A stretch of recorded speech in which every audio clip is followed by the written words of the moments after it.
Correct. R-U-T. I rest my beard hair on it. And then you know you're there. Like a nice, gentle little pillow for my beard. Right. And then I'm all up in it. Oh. I'm like Kobe beef for sharks. Can I ask you, what made you guys call me up about, well, this? That's what tickles our fancy. Exactly. Okay. I thought the Rocky Mountains would be rockier. John Denver is not accurate. A guy like you, who has absolutely no clue, and I can hear it in your voice, that,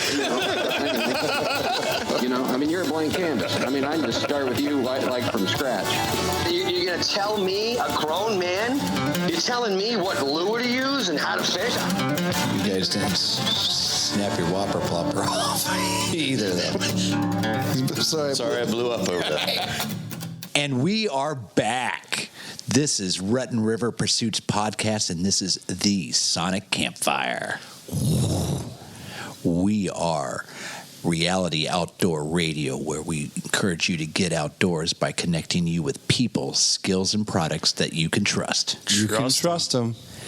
Hey, everybody, this is Bucky. Who do we have around the table tonight? This is Dave. And I'm Will. Hey, Bucky, can you tell us about this month's sponsor? And we're fired up for him. Smoke in the Grove. You can't get any more American than a good old barbecue competition. Mm-hmm. This year's Red Hot competition is being brought to you by Kenny's Market, your hometown market. Love that market. And is being held July 26th and 27th in Spring Grove, Pennsylvania. Come on out Friday night to kick things off with the First Responder Cup, People's Choice Wing Competition, and cap off the night with some live entertainment by Brittany Opperman. And you'll not want to miss the main event on Saturday, where teams will be competing in a Kansas City Barbecue Society sanctioned state championship event. The winner qualifies for the Jack Daniels World Championship in Lynchburg, Tennessee, and the American Royale in Kansas City, Missouri. My mouth's watering. It's like a Royale with cheese. Mm-hmm. Teams will also be competing in the People's Choice Pork Contest. This colossal weekend will be capped off by a performance by Velveeta. Mm-hmm. Noise. Get all the details by searching Smoke in the Grove on Facebook and Instagram, as well as the website, smokeinthegrove.com. Guys, you might as well just relight the campfire again. We have on the line tonight Mr. Stephen Engelhardt from House of Hawg Competition Barbecue Team on the line. Bucky. Yeah. This is going to be a good show. Oh, buddy, I have been hungry all week. What did you do? What a better way to guess to have on America's All-American. What do? You Barbecue eat. smokers. It's summertime. And that is the thing going on right now. It's reality TV, Traeger grills, Pit Boss grills, the pellet sensation. Everybody's going nuts on smoking meat and marinating. Well, let's get him on the line. Steve, are you there? I'm here, guys. How are you? Oh, man. What's up, buddy? Hey, man. Too bad you weren't in studio, because I would hope that you would showed up with like a shoulder or something. I would have loved to have been there, and I would have absolutely brought you guys something to try while we were podding. Not the cold shoulder. Yeah. No. And I wouldn't expect the whole hog either, bud. A portion of the hog. So, Steve, tell us about House of Hawg Barbecue Team. Well, we are a 5-man competition team. I started out as me and one of the guys in 2014. We've expanded into the 5-guy team that we have now. We started out doing amateur barbecue contests in the local area, and just kind of worked up our way from there. I started with a backyard smoker, backyard little offset cooker. And then I went to a 24x60 pull-behind smoker trailer. That smoker is impressive. I've seen it. I've seen pictures of it. Repeat those dimensions. I didn't get that. It is 24x60. That is the main cook chamber, and it has 3 cook chambers on the back that I can cook in as well. And you're cooking like full, chunks of oak and hickory and whatever else. Yeah. I mean, this is not a charcoal smoker. This is a wood-fired This is what guys in the industry refer to as a stick burner. Yeah, I'm burning full logs at a time. I may use a little charcoal to get the fire started. Yeah. But after that, it's strictly splits of wood. So, nice. Yep. We don't use pellets. We don't use charcoal. It's splits of wood. All right. For me, a garage smoker, a closet smoker, a closet smoker, if you will. On the charcoal thing, a midnight. Am I making a mistake instead of just starting my fire with charcoal, putting some soaked logs or chunks of wood onto it on my size of a smoker? Should I then convert over to dry chunks and then that way, and no more charcoal after that to get my heat up? Because I have problems getting the heat up much above 200. If depending on what kind you have, I mean, there's a multitude of smokers of different, size, sorts and sizes and things. That was one thing I learned a long time ago, was to not soak the wood. You would think that soaking it does produce more smoke, but you're not getting quality smoke that you want. If you come over and see my smoker at any time, it's not billowing any color smoke. It's a light, thin blue smoke, and we use all dry wood, and it burns a lot cleaner, and you get a better flavor out of it. It's not so like creosote-y. But yeah, I would recommend using a lot more wood chunks than charcoal. Maybe even some lump charcoal, which burns a lot hotter. That might get your temps up where you need them to be. I only use lump charcoal because I like the natural. Yeah, that natural charcoal is, in my opinion, is the way to go. It burns hotter. It definitely does. Yeah, absolutely. And it burns cleaner, I think, which is a huge thing. And longer, too. Yes. So this stick burner, what is your favorite stick to fire in it? Being in the area that I live in Adams County. We burn a lot of fruit woods, so apple, peach, cherry, and a lot of hickory. We use a little bit of oak, but those are the major flavors that we use. I do a lot more pork than I do anything else, and those fruit woods really accent the flavor of pork. The cherry, a real nice red tint to it, which helps out in competition. But yeah, that's the majority of the wood we use. That's awesome. So, so for do you travel for this? I mean, I know you compete locally. That's how I met you. I met you at Smoke in the Grove 2 years ago now. Found out you were a listener of the podcast, and we've kept in touch. You guys have some history. Yeah. Yeah, we do. And you've seen us out and about in the area. Oh yeah. And but do you guys ever travel? I mean, because this we have.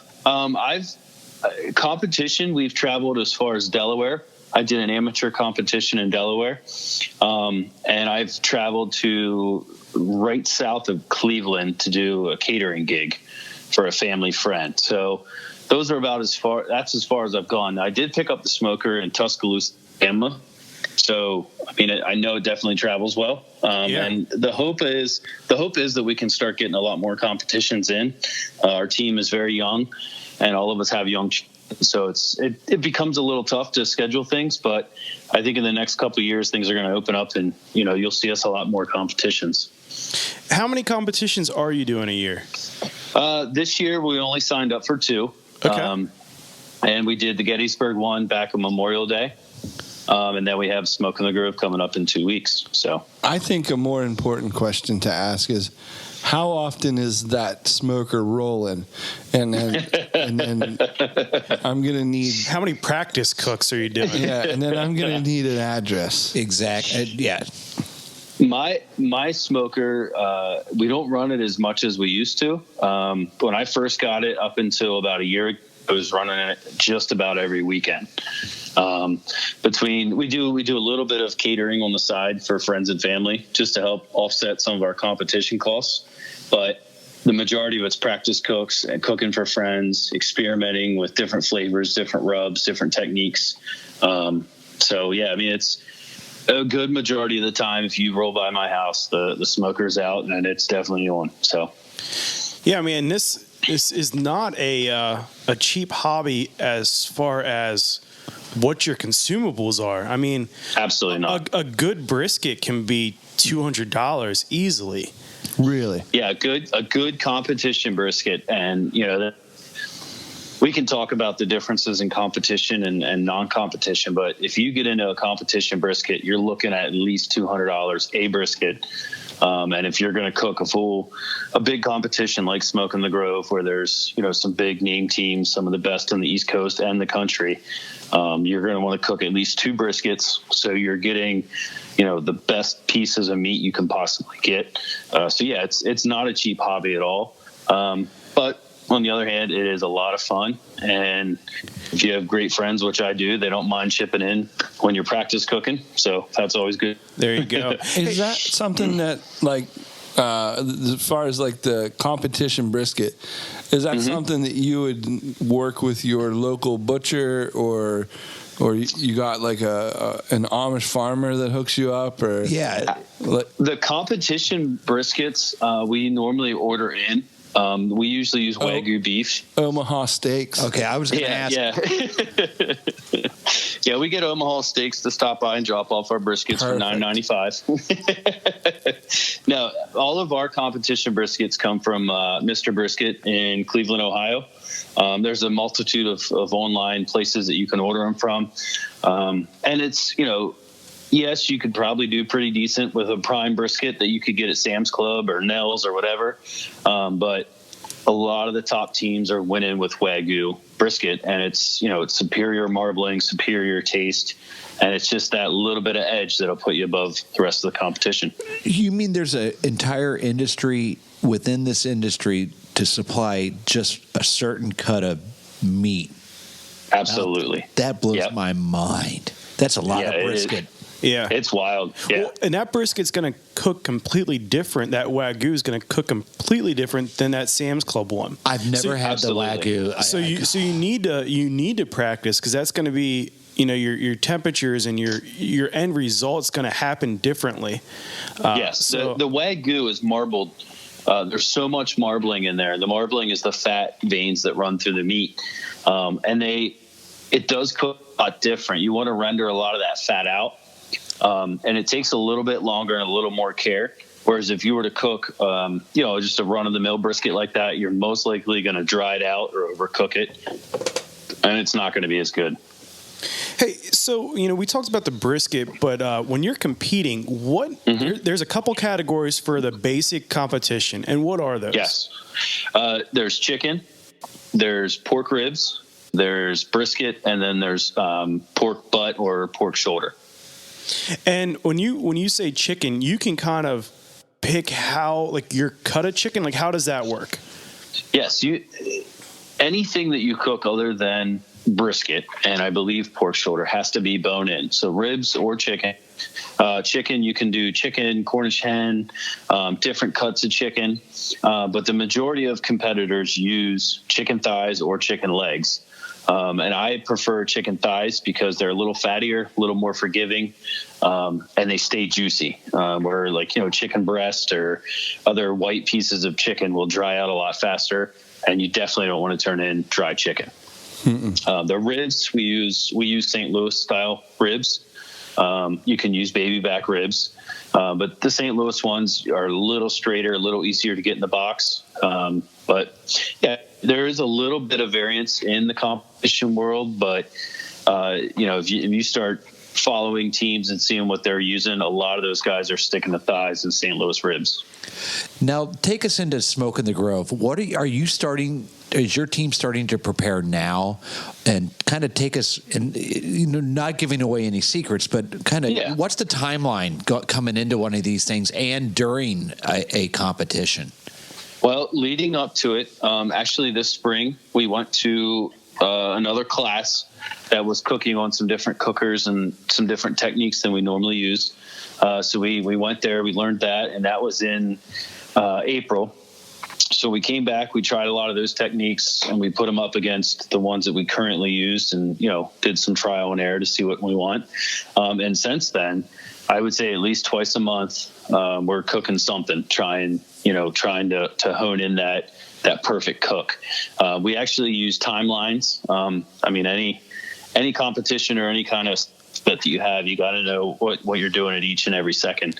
And that's one thing we're doing with our competition barbecue is we have a timeline that we follow, from trimming injecting, rubbing. So we've been practicing up until, I'm cooking this weekend. I'll be practicing this weekend, and I'll probably practice next weekend as well.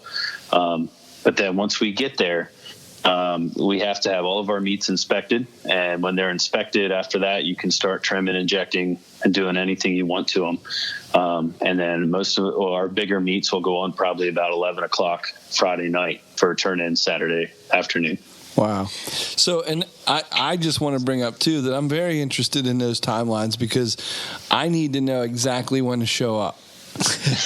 I'm not going to sit there all day with you. I gotta edit podcasts, and you got things to do. There's things. Yeah. So those timelines are very, very important to me. Well, with us, KCBS has a set timeline for things to be turned in. 12 on Saturday is chicken. 12:30 is pork. 1 o'clock's 12:30 is pork ribs.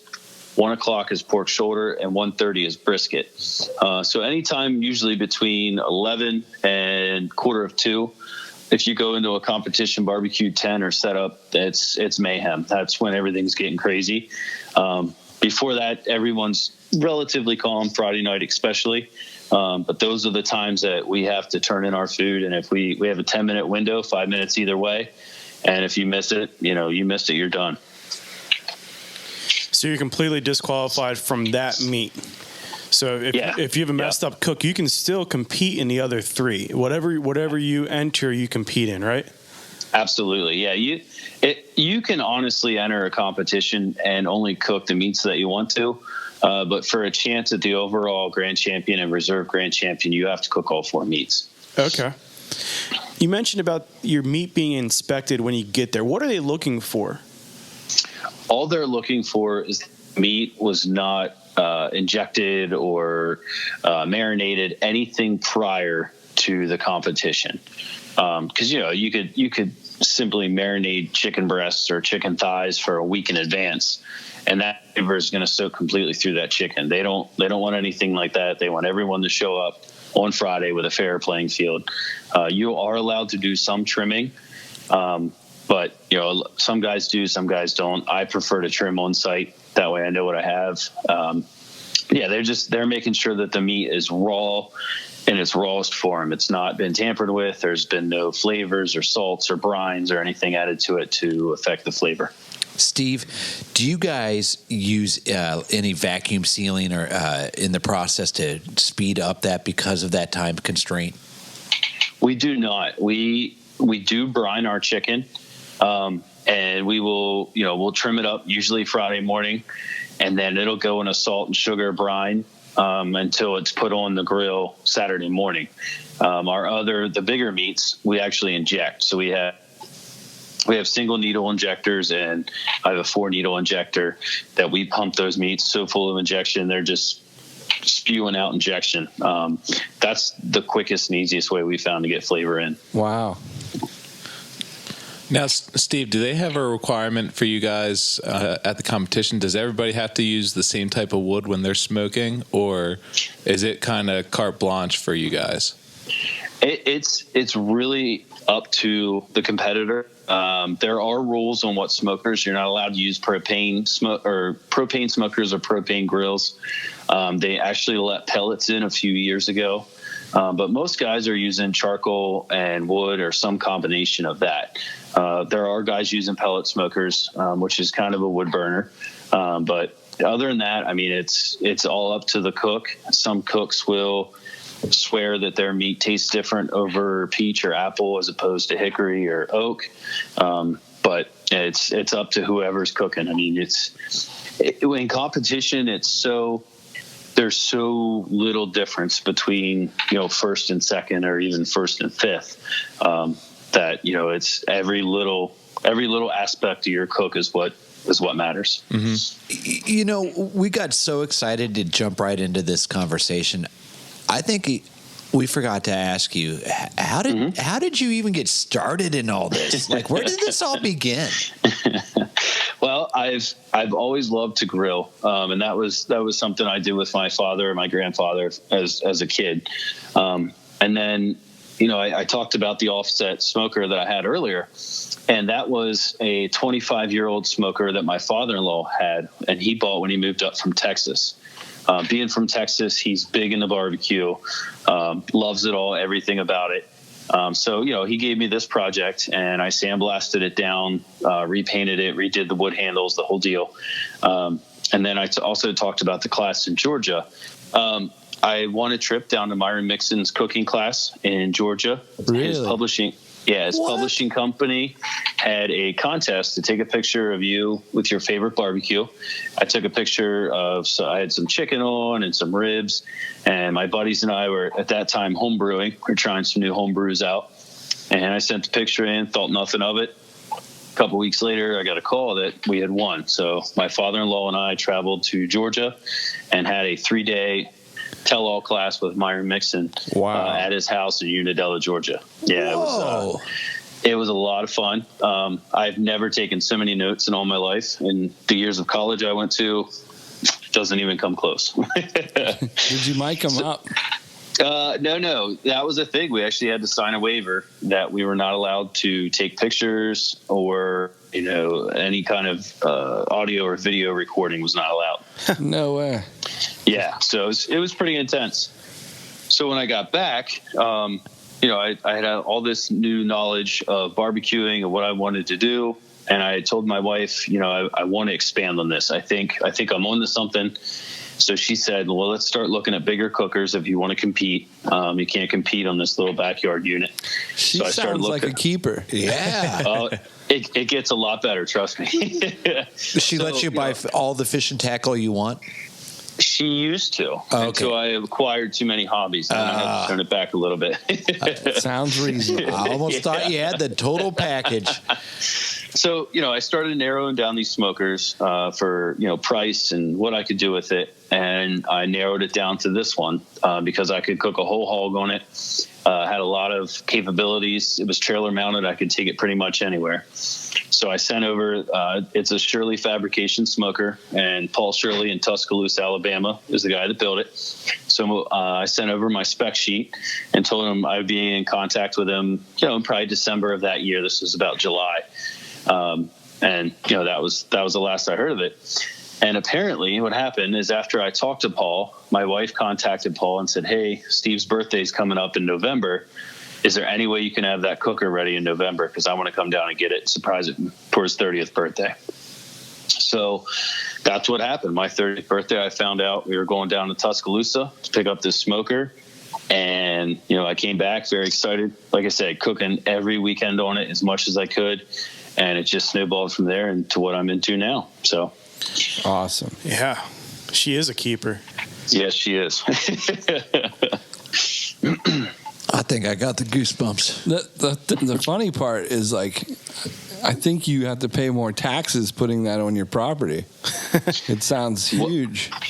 Well, we hide it in the garage. We bought a house that has a garage big enough that I can hide it in. So I don't have to worry about the HOA or gotcha. people trying to thief it. Squatters. Yeah, absolutely. So when you show up at Smoke in the Grove, what does it look like? Because you guys are there straight for a couple days. Yeah, our first time there, we went there. We just had the 10x10 canopies, and we had my smoker, and that was it. And I don't know if you remember the first year, it absolutely poured Friday night. Yeah, I mean, downpours. And, we're just under these two canopies, slicing meat up, trying to keep the smoker going, trying to keep it from losing temp. So it was a real eye opener. And now one of the guys bought a camper, so we use that when we go competing now. It's kind of nice. We can trim in there. We can set everything up. It's air conditioned. But yeah, I mean, when we get there, we usually get there Thursday night and drop the RV off and then show up Friday morning to get going. And it's very interesting to see the different teams come in and their different setups with their, couple $100,000 RVs and, $15,000-$16,000 smokers to the guys that are cooking just like we used to on the couple tents and the little smokers. And, those guys are there just as much passion as the big guys. And it's a lot of fun. Do I remember correctly, I think it was last year, you guys set up like a big screen. We did. We were playing some video games at one point. No way. Yeah, we set up a 10 by 12 video screen, and we had a projector, watched a couple movies, played some video games. And then actually, I mean, it was an all-night thing. When you're up, with ours being a stick burner, we don't have gurus or anything like that. That thing it's a fire. So it has to be fed every 45 minutes to an hour. And, we're up the whole time making sure it doesn't go out. Speaking of that part, how much wood do you use for like a normal cook? I thought you were going to ask how much Chuck. It's a wood chuck. It's a wood chuck. On an event like Smoke in the Grove, we'll use, I would say, roughly a half a pickup truck load of wood. We go through a good bit. It's fired up from 11 o'clock Friday night until probably 2 o'clock on Saturday. So we're constantly rolling 225, 250 the whole time. And it's if it's warm out, we don't usually run through as much. But if it starts raining or gets windy, we definitely have to crank it up. Do you guys call it rolling smoke? We kind of do. We actually named my smoker Angus. It's painted black, so it looks like an Angus steer. But it seems like every time I get it out, it rains. So one of the guys has now named it Agnes instead of Angus. Yep. I see what he did there. Yeah. Yep. Absolutely. So, where's your passion driven from for competing and for just keep trying? What drives that? Well, it's interesting you asked that. Competition barbecue is. I've done a lot of sports, and over my years, I've fished, hunted, football, baseball, all kinds of things. The camaraderie in competition barbecue is, in my opinion, unmatched. You'll meet a lot of friends, some lifelong friends. Those guys from our very first competition, we showed up, we forgot a couple things. Those guys are there to hand you whatever you need. If you forget something or you need help with something, camper blows a tire, whatever. Everyone is there for one purpose, and that's to have fun and cook barbecue and basically compete against the judges. That's what has kept me in it and kept me driving to succeed and be better at it, is because I love the camaraderie and hanging out with people, trying new foods. Usually Friday nights at these competitions, you will try some of the best food you'll ever eat in your life, because these guys are showing up. They're cooking just whatever they can get their hands on to let other professional cooks try it, see what they think of it. It's an all-around great time. It's a lot of fun. Nice. Do people get jobs out of this? Is it like do scouts show up or business owners or something? I don't know that scouts per se show up, but winning some competitions and getting some notoriety, you definitely opens the doors for either catering, or there's some local shops that may approach you. Hey, we want to start putting some smoked items on our menu. Could you give us a hand at setting some of that stuff up? There are opportunities. I'm not going to say everyone is going to make millions of dollars off of it like some of the big dogs in barbecue, but there's certainly opportunities out there. Sure. And would this would TV come calling at one of these competitions? I don't know. Smoke in the Grove, maybe not as much yet. I say yet because that competition is fastly becoming one of the best in Pennsylvania. It's gaining a lot of notoriety on the East Coast. Sure. There's TV shows that follow. There's an Alabama circuit TV show follows them. A lot of people have heard about Barbecue Pitmasters. There's definitely barbecue shows out there. I think there's an opportunity for more. People, like you guys mentioned earlier, people are flocking to barbecue now. It's America's cuisine, and people are loving it. It's growing for sure. Yeah, it makes sense. Yeah, I just didn't know if that was something that, what level of competition. And I'm glad to hear that we're on the upswing, the uptick. That people absolutely. Definitely the Mid-Atlantic region. Some of the best barbecue teams in the country. And it's interesting when you sit back and think about it. There's Kansas City style barbecue, there's St. Louis style barbecue, there's barbecue, there's Carolina barbecue, and out of nowhere you have the Mid-Atlantic region, and they are just killing it on the professional circuit. Winning grand champions, going down to the Jack Daniels championship, and winning. Getting a lot of calls down there. It's really cool to see a lot of the teams that I'll be competing against in Spring Grove out there on a more national level, on TV, that kind of thing. Sure. That makes sense. I know that it's kind of like the Wild West in home brewing or even craft brewing right now. And absolutely. And for the longest time, it was West Coast beer. It was West Coast this and that. And I think the East Coast boys just couldn't sit around and let that happen. Absolutely not. The East Coast beers right now, I'm with you. They brought it. They brought a great game to the town. Yeah, and I think it's kind of a renaissance that our country is going through right now. It's going more to hands-on and crafty. So craft barbecue, craft beer, everything was handmade, farm to table, that kind of thing.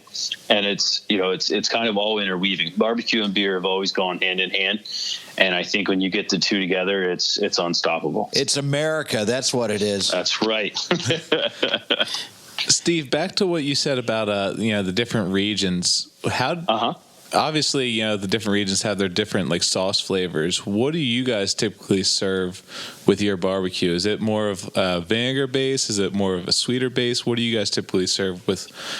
For our competition, everything is sweet. It's with competition barbecue. I can go into that a little bit. Competition barbecue, you have a table of 6 judges and 6 samples in the box, and most of the time, each of those judges will only take 1 bite of their sample. So you have to pack as much flavor into that 1 bite as you possibly can. So I may turn in 6 ribs for 6 judges, and they may only take 1 bite of that rib. So I have to make sure that whole rack of ribs is completely infused with flavor. So with that said, there's no way you could sit down and eat, a whole rack of competition style ribs. It'd probably make you sick because it's so sweet. It's so saturated, so rich. So for the competition stuff, we use a lot of sweet flavors. For us, or if I'm doing, an event or cooking for friends, whatever, I tend to stick a little more with the vinegar based stuff. And that's strictly my palate. I like the vinegar flavors a lot more. Brisket, because I do have that background in my father-in-law. I do a more traditional Texas brisket. So there's no sauce on the brisket. It's more salt, pepper. Yeah, more salt, pepper, garlic, onion powder, and that's usually about all I put on them. Okay. And my pork, I do like the vinegar and the pork. I think it brings out that flavor. Yeah, absolutely. What's your favorite? What's your wheelhouse cut and meat, like poultry, chicken, beef, pork? I do love brisket. Brisket's one of my favorite things to cook. It's one of my favorite things to eat. But overall, I have to go with whole hog. I absolutely love cooking whole hog. And usually when I do it, it's with, it goes back to the whole camaraderie friend thing. When you're cooking a whole hog, you're expecting at least 100, 150 people. And you have guys coming over, hanging out, drinking beer, just, hanging out and just relaxing around that fire, telling stories and old tales and things like that. There's nothing like it. But eating and enjoying the flavor, brisket hands down is my favorite. Don't get Bucky started on telling stories of his old tale. But you touch on the whole hog thing, and I think that's interesting because there's so many cultures who do a whole hog bake, smoke, grill, however style that they're cooking that whole hog, but it's around celebration. It's usually absolutely, and it's always a great, like a luau. It comes to mind, or down Swatera luau, a Swatera luau. We got something there, but and there's nothing like that. Thank goodness. I love pig. That is, if I had to only take one animal to eat the rest of my life, it would be a hog. It really would. You can do so much with that, and you can eat it for breakfast, make your breakfast meats, and on into the night. Absolutely. Like I said, I love cooking them and I love eating them. It's not my preferred method for preparing individual cuts of pork. But for that party situation or hanging out with buddies around the fire, that's the way to go. You get so much meat, it's so much flavor. You get the grease off the skin just dripping. It's amazing. Listen, I don't know how to change this in a different direction. Bucky is so wound up, and people can't see this, but he's almost salivating. He's pushing his mic with his face. I'm eating the mic pad or the mic buff, whatever you want to call it, the foam on it. Hey, we touched base on the judges and how that works. Can you elaborate on that if you can? Yeah, absolutely. So the judging, all you have to do to be a judge is go to a class. And they teach you the basics of what to look for. And then you can, sign up to be a judge at a barbecue competition. Bucky, you so do that? What's that? You're going to be a judge. Can I? You got to take a class. Yeah, I think you could do it. Yeah. I'd do it. So there's 6 judges per table. And like I said, there's enough tables for all the competitors. So at Smoke in the Grove, there's going to be like 55 teams, I think, for the pro teams. Right. So that just for everybody to kind of think the mass of what's going on there. See, I couldn't be a judge then, guys. I get fooled by the first 3 teams. You fall in love though really quickly. But you're only sampling so many. You're only sampling so many platters though. Right. Your table will judge 1 box of meat. So of each meat, I'm sorry. So your table will judge a box of chicken, a box of ribs, a box of pork, and a box of brisket. Can I double bracket? Sometimes. No, I'm teasing. I'm teasing. Like getting more than one table, so I can. Bless his heart. I told you, you can't focus right now. But yeah, I mean, the judges are judging you on taste, tenderness, and appearance, and each of those scores are weighted a little bit differently, and that's how you end up with your overall score. And you get judged. There's an overall score, and you can usually see, or they usually call 1st through 10th in each of the 4 categories, and then they will call a grand champion and a reserve grand champion. And why the reserve grand champion? I don't know the full reason behind it. I like to think of it like this. In a competition, especially like Spring Grove, like you said, there's 55 pro teams there, and I say pro teams. These guys are pros. Unlike us, these big guys are competing, 30 couple weekends out of the year, and these guys are good. They're getting consistent results. So I'd like to think that the reserve grand, the second place, is just giving that person some recognition. A little tip of the hat. You're right on. Yeah, absolutely. I mean, just to have your name called in one of these competitions is pretty special. You got 55 teams, and they only hear 1 through 10. And I would say a lot of the times in each of the categories, you may hear the same name a couple times.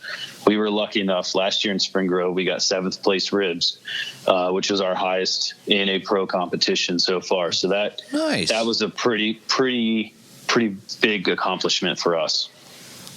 Heck yeah. It's almost like the state fair where everybody comes together and they have that, just to get named as out of the state is something else. Oh, yeah. Absolutely. But you guys are doing that with pros that travel, like you said, more than half the year doing this. Absolutely. I mean, these guys, when you come down, you'll get to see it. Some of these guys have, toy haulers, a couple $100,000 RVs, $15,000 smokers. They're using 3 and 4 Wagyu briskets at a time. I mean, these guys are sponsored. They're big, and you guys are competing right with them, though. That's the cool part thing, about man. all this. It's like an open. You got hometown guys like us going out and giving them everything we got. Yeah. And now, how often does an underdog, for lack of a better term, come up and big on these guys? Yeah, nip at them. The thing with competition barbecue, it's very subjective. And it only takes a couple judges that like your flavor profile more than somebody else's and you could be right there. Usually, the judging overall for all 4 meets is out of 700 points. I would say most of the teams are in 600, the 700. So, there's not a lot of room. You're competing against all pros, and every little point counts. So it's very possible that an underdog could upset these guys. Wow, that's great. That's the American dream. It absolutely even makes it more American. Yeah. Yeah, it's like I said, when we got 7th place ribs last year, it shocked us. And they called our names, and we were tickled pink. And to hear a couple of the big dogs come over and say, "Hey, congratulations, guys! Job well done." That a lot to me as well, because these guys, like I said, they're competing every weekend, and to hear them come up and take the time to talk to us was very meaningful. That's great. My mind's now you're on a podcast. Yeah. So, wow, good for you. So where do you see this going? Where is House of Hawg going to? Like, what's in your future? What are your goals and aspirations? Well, I definitely want to start doing some more competitions. Like I said, this past spring was the first class that all of us had gone to. Some of the other guys hadn't been to a barbecue class and kind of didn't really understand the whole competition thing. I think now we're all a lot more on the same page, and I think we can expand on that. Like I said, we do a little bit of catering for friends and family, and I really can't expand on that too much, only because all of us have full-time careers. So I think the competition is where we're going to go, and hanging out with friends and family and cooking and just living it up. It's our hobby, and I think we're going to keep it that way for a while anyhow. Since you're in this game and you know a little bit more about it than I do, let's say, I'm just kind of an amateur at it. Yeah, but let me kick this at you. How about we start a whole new competition circuit, and instead of like chicken and pork and beef, we do like raccoon, venison, possum, like throw in like some like I like it. Suckers, and suckers, squirrels, exactly. You see where I'm getting at? I will say that I have cooked a good amount of the Pennsylvania game animals on my smoker. Really? I've done venison, goose, rabbit, all kinds of fish. You name it, I've cooked it. What's your favorite out of the Pennsylvania game? Yeah. I absolutely love venison loin off the smoker. And, a lot of people shy away from smoking it or grilling it because it is very lean, as you guys know. It can dry out. But if you keep an eye on it and, maintain your temperatures, I've had people that absolutely despise deer meat try say, oh my God, that's the best meat I've ever had. So, I feel pretty good that I can cook something like that and turn people that don't typically like deer meat into deer meat lovers. That's a big win for me. I would say. What's your favorite recipe for that? Can you give our listeners an extra tip for cooking the venison? The biggest thing I can say is when you butcher it, make sure all that silver skin's off of there. Get all that stuff off. And I like to use a nice sweet heat dry rub, with some paprika, some sugar, some chipotle powder, big chunks of pepper, salt and pepper on venison go really well together. And, a mild wood or a fruit wood goes a long way as well. I like to run it to about 135, 140, and then, take it off the cooker, let it rest for about 10 to 15 minutes, and then slice it in 1/4-inch pieces. And that's it right there, man. That is good stuff. Approximately what temp and how long are you cooking that loin? I like to. He said the temp. Did he? I'm sorry. So approximately how long would to cook a loin to that to 140 degrees? It usually takes me about an hour and a half. If the fire's kicking up a little hot and I'm having trouble keeping it down, I use a spray bottle and I'll put some apple juice in there just to coat the outside of the deer loin to keep that moisture in. Down fire. Bad fire. I love it. Oh. Yep. Hey, Steve, we're actually. No, Deke, don't. Don't. This is my show tonight. Oh, but I'm gonna bogart this part because we got to put going whole hog here. We got to put the brakes onto this fun because we're bumping up on time. You're pulling the ring in my nose. I am, Steve. We're getting to that point where we do what we call the Fast Five. So we're gonna hit you with 5 questions, just quick answers off the top of your head. Nothing's wrong, but we'll tell you later if it actually was wrong. Yeah, very nice. So, Bucky, you can kick it off, though. All right, Steve. What's one thing that you can't live without? And I'm going to switch it up. Instead of the outdoors, what's the one thing you can't live without at a competition? At a competition, instant read barbecue thermometer. Temps are everything in competition. You have to know where your meat's at before you turn it in or while you're cooking it. And it's like you're playing laser tag, though. It's like, pew, pew. Absolutely. And that gives you an internal temp or just what the surface temp is? That's an internal temp. Gotcha. So we use that usually on our bigger meats to figure out where they're at, make sure they're cooking where we want them to be, wrap them or, kick the heat up a little bit more. Gotcha. Next one. What is your favorite movie? My favorite movie is Gone in 60 Seconds.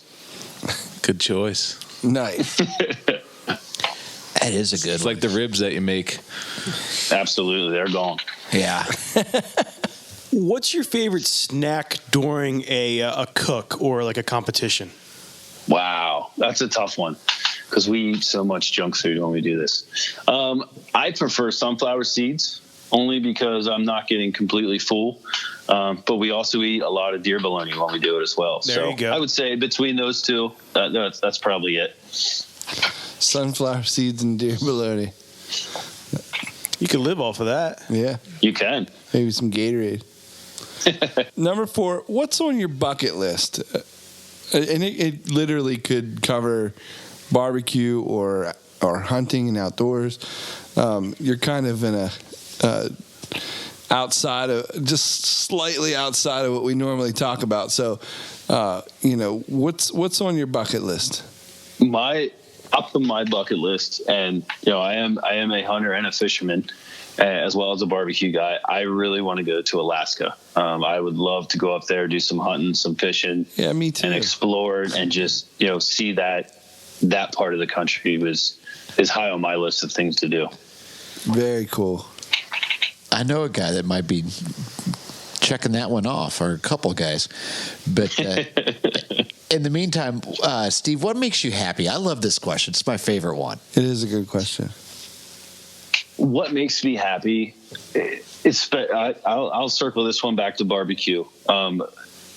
What really makes me happy with barbecue is letting people try the food that I've made and see the reactions on their face and hear them talk about how good it is and how it's compared to other barbecue they've had. And just that type of conversation really makes me happy and it makes it worthwhile spending 14 to 17 hours cooking a hunk of meat. That's awesome, bud.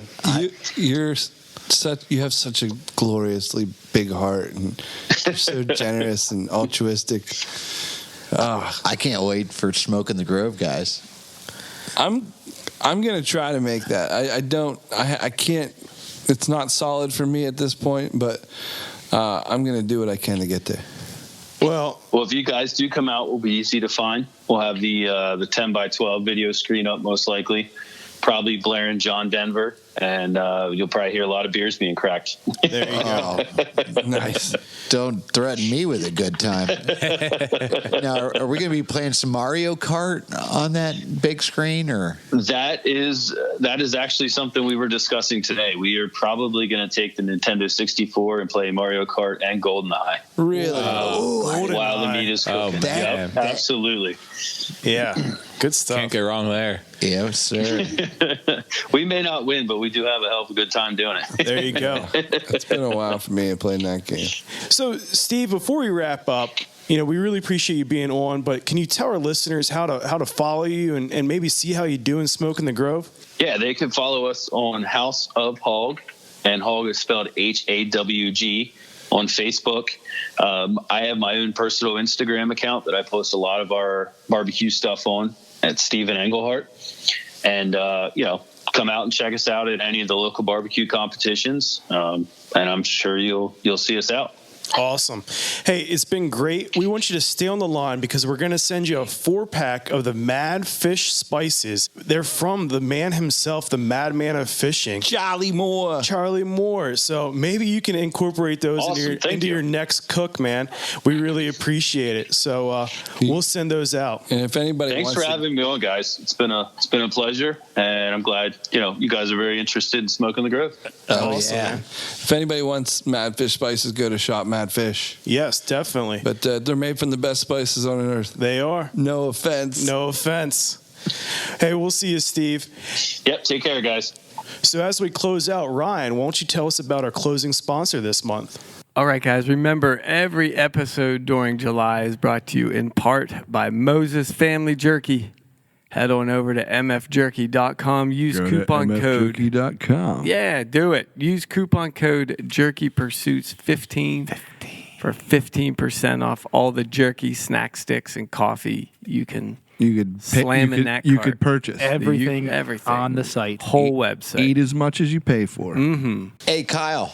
Hey, Bucky. How can people find us? Bucky, they can find us on Facebook, Instagram, the Twitters, and like Stevie always says, don't forget to check out them YouTubes. Love YouTubes. And they can always, for their listening pleasure, find us on Apple Podcasts. They can find us on iHeartRadio and Spotify. Perfect. Guys, I'm hungry. Me too. Let's go get some barbecue. I can't do this every week. Heading to the Bucky. Grove. You hear me? I know. This is too much. You're going to have to get that some Eagle feeding stamp person back on, I guess. My fingers are swelling. I know. Got the meat sweats already? Oh, buddy, I can't wait for Epic this week, smoke in the boys. Grove. Epic week. Can't wait. Thank you, guys. See us. Peace. Rig 'em weedless.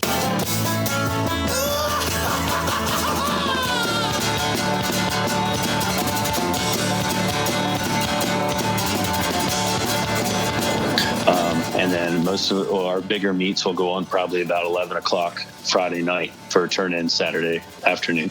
Wow. So, and I just want to bring up, too, that I'm very interested in those timelines because I need to know exactly when to show up. I'm not going to sit there all day with you. I gotta edit.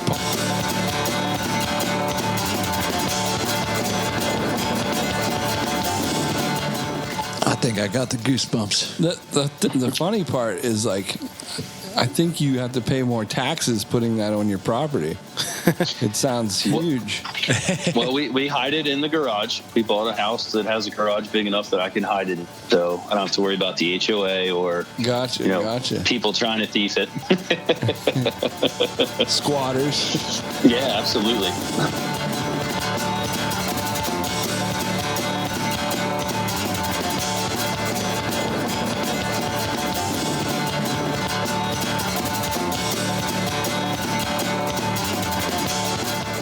Listen, I don't know how to change this in a different direction. Bucky is so wound up, and people can't see this, but like he's like almost salivating. He's pushing his mic with his face.